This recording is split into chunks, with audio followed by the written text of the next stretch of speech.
National fire service દિવસ નિમિત્તે Chhota Udepur fire brigade જવાનો દ્વારા શ્રદ્ધાંજલિનો કાર્યક્રમ યોજાયો હતો। ગુજરાત સહિત દેશના તમામ રાજ્યના ફાયરમાં શહીદ થયેલા ફાયરના જવાનોને શ્રદ્ધાંજલિ આપવામાં આવી હતી।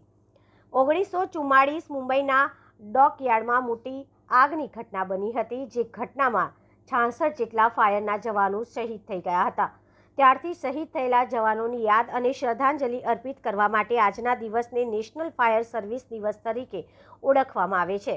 આ કાર્યક્રમમાં છોટાઉદેપુર નગરપાલિકાના પ્રમુખ મંજુલાબેન કોહલી, ઉપપ્રમુખ Parvizbhai Makrani, DPO disaster Dhrupenbhai Patel, in-charge fire officer Manoj Dindor, નગરપાલિકાના ચૂંટાયેલા સભ્યો ઉપસ્થિત રહ્યા હતા।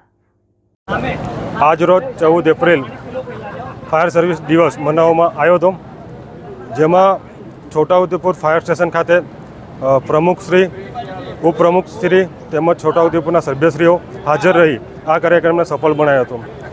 1944 બોમ્બે ડોકયાર્ડમાં એક જહાજમાં આગ લાગી હતી, જેમાં 66 ફાયરમેનો શહીદ થયા હતા, જેની યાદમાં આ કાર્યક્રમ કરવામાં આવે છે, જેમાં આજે શહીદોને શ્રદ્ધાંજલિ આપી અને 14 એપ્રિલથી 20 એપ્રિલ સુધી ફાયર સપ્તાહ વીક મનાવવામાં આવશે।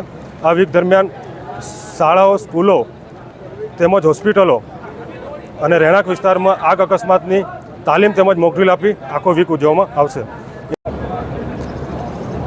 છોટાઉદેપુર નગરપાલિકા ફાયર વિભાગ દ્વારા આજરોજ આયોજિત ફાયર સર્વિસ દિવસના શહીદ જવાનોને શ્રદ્ધાંજલિ આપવામાં કાર્યક્રમ રાખવામાં આવેલ હતો, જે ખરેખર ખૂબ ઉમદા હતું।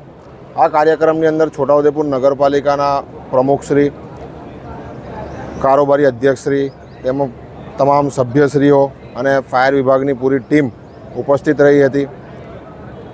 નગરના આગેવાનો હતા, ન્યૂઝ રિપોર્ટરો હતા, બધા હતા આ પ્રોગ્રામની અંદર। આજે ગુજરાત સરકાર દ્વારા અગ્નિશામન વિભાગને 160 કરોડની જાહેરાત કરવામાં આવી હતી। તે આ નવા બજેટની અંદર 200 કરોડની જાહેરાત થઈ ગઈ છે, એમાં વધારો કરવામાં આવ્યો છે।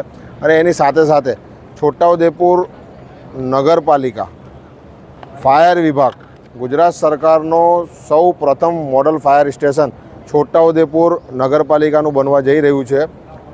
તે લગભગ 50% કામ તેનું પૂર્ણ થઈ ગયું છે અને આ વર્ષના અંતમાં છોટાઉદેપુર નગરપાલિકાને નવું ફાયર સ્ટેશન બનાવીને ફાયર વિભાગને અમે સોંપી દઈશું। તેથી છોટાઉદેપુર જિલ્લાને કોઈપણ ફાયર વિભાગની તાત્કાલિક જરૂર પડે તો તરત એ 2 મિનિટની અંદર ત્યાં પહોંચી શકે તેવું અદ્યતન ફાયર સ્ટેશન અને વાહનો તૈયાર કરીને ફાયર વિભાગને સોંપીશું। તે બદલ ગુજરાત સરકારનો ખૂબ ખૂબ આભાર વ્યક્ત કરું છું।